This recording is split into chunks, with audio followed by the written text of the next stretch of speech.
प्रथम आईएएस। आज का पहला क्वेश्चन, भारत सरकार द्वारा एकीकृत पेंशन योजना यूपीएस को मंजूरी दी गई, यह किस तारीख से प्रभावी होगा? 1 अप्रैल 2024, 1 अप्रैल 2025, 31 मार्च 2025, 1 जनवरी 2025। आप सबको पता ही होगा 1 जनवरी 2004 को ओल्ड पेंशन स्कीम की जगह पर न्यू पेंशन स्कीम लेकर आया गया, जिसके बाद जानते हैं यह पेंशन स्कीम काफी विवादों में रहा। कई राज्यों ने इसका विरोध किया था, जिसके चलते प्रधानमंत्री जी ने 2023 में टीवी सोमनाथन की अध्यक्षता में एक कमेटी गठित की थी, जिसने अपना रिपोर्ट सबमिट कर दिया और यही रिपोर्ट यूनिफाइड पेंशन स्कीम के नाम से जाना गया। चलिए अब यूनिफाइड पेंशन स्कीम के बारे में जानकारी ले लेते हैं। प्रधानमंत्री श्री नरेंद्र मोदी की अध्यक्षता में केंद्रीय मंत्रिमंडल ने आज एकीकृत पेंशन योजना को मंजूरी दे दी।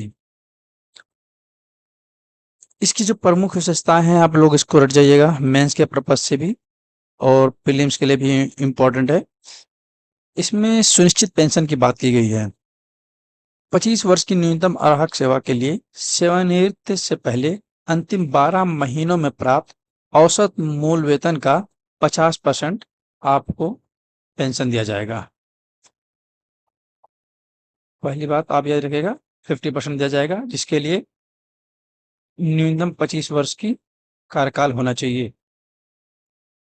यह वेतन न्यूनतम 10 वर्ष की सेवा अवधि तक कम सेवा अवधि के लिए अनुपातिक होना चाहिए। यदि इससे कम कोई अगर सेवा प्रदान करता है तो उसको अनुपातिक प्रणाली के आधार पर इसका निर्धारण किया जाएगा।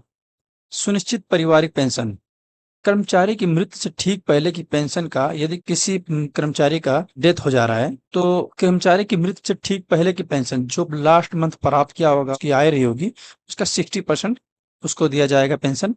सुनिश्चित न्यूनतम पेंशन, यहाँ पर एक ध्यान दीजिएगा इसको, यहाँ पर एक एश्योर्ड पेंशन की बात की गई, मिनिमम पेंशन की बात की गई है, जिसमें कहा गया है कोई भी अगर न्यूनतम 10 वर्ष की सेवा के बाद सेवानिवृत्त होता है तो उससे मिनिमम 10,000 रुपए की, जैसे मान लीजिए ये 10 वर्ष की ही केवल ये अपना कार्यकाल इसका रहता है, तो इसके लिए भी मिनिमम 10,000 रुपए की प्रतिमाह पेंशन का न्यूनतम पेंशन की बात की गई है।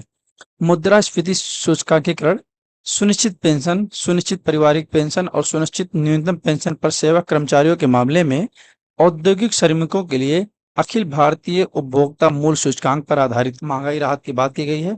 ये मुद्रास्फीति को भी जोड़ते हुए उस 50% के बाद भी ये मुद्रास्फीति को जोड़ते हुए भी आपको प्रोवाइड कराई जाएगी, जिसका निर्धारण उपभोक्ता मूल्य सूचकांक के आधार पर किया जाएगा। सेवानिवृत्ति पर ग्रेच्युटी के अतिरिक्त एकमुश्त भुगतान प्रत्येक पूर्ण 6 माह की सेवा के लिए सेवानिवृत्ति की तिथि के मासिक परिलब्धियों वेतन प्लस डीए का 1/10वां भाग, इस भुगतान से सुनिश्चित पेंशन की मात्रा कम नहीं होगी। एक चीज और इस पे आप ध्यान दीजिएगा, अभी फिलहाल में ये केवल सेंट्रल गवर्नमेंट के लिए लागू है, जिसमें माना गया है इसमें 23 लाख लाभार्थी होंगे। इसमें राज्यों को भी छूट दी गई है कि इसे ऑप्ट कर सकते हैं, इसे अपना सकते हैं। अगर राज्य इसको अपना लेते हैं तो ये टोटल लाभार्थी इसके 90 लाख हो जाएंगे। चलिए चलते हैं अब अपने आंसर की तरफ। इसका आंसर है 1 अप्रैल 2025। चलिए चलते हैं हम अपने नेक्स्ट क्वेश्चन पर।